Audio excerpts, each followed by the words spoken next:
सूरत के अमरोली इलाके में एक दर्दनाक घटना ने पूरे शहर को झकझोर कर रख दिया है। अमरोली रोड पर स्थित एंटेलिया फ्लैट में एक ही परिवार द्वारा सामूहिक आत्महत्या की घटना सामने आई है। पुलिस के अनुसार आर्थिक संकट के चलते 50 वर्षीय माता पिता और 30 वर्षीय पुत्र ने दवा पीकर अपना जीवन समाप्त कर लिया। घटना के तुरंत बाद प्रभावित सदस्यों को नजदीकी अस्पताल में दाखिल किया गया, जहां इन्हें मृत घोषित कर दिया गया। घटना के स्थल पर की गई जांच में पुलिस को घर से एक आत्महत्या नोट भी मिला है। जांच में पता चला है कि परिवार का पुत्र, जो कि बैंक लोन के कार्य में संलग्न था, पर भारी कर्ज और लेनदारों के दबाव के चलते अत्यंत असहाय महसूस करते हुए यह कदम उठा बैठा।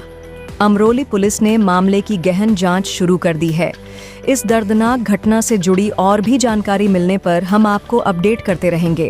आप सभी से अपील है कि अगर आप या आपके परिचित आर्थिक दबाव या मानसिक संकट से गुजर रहे हों तो तुरंत मनोवैज्ञानिक या संबंधित हेल्पलाइन से संपर्क करें।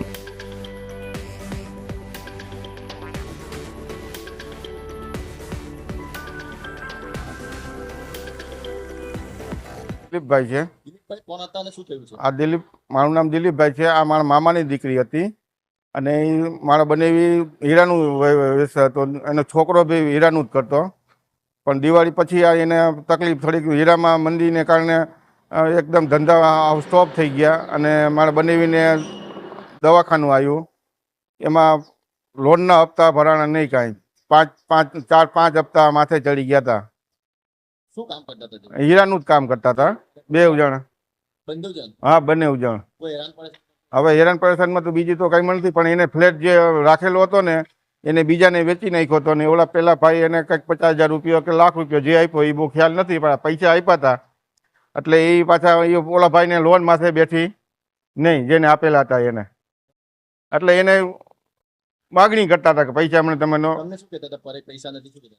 એટલે મને તો આટલી બધી મને વાતની ખબર નહોતી, મને ખાલી મને પૈસાનું કીધું હતું। છતાં મેં હમણાં 2 તારીખે ભાણાનો ફોન આવ્યો ને કે મામા કે 2,000 રૂપિયાનું મને કરી આપો ને, એટલે મેં એને દીધું 2,000 રૂપિયા ટ્રાન્સફર કરી દીધા દવાખાનાની હિસાબે।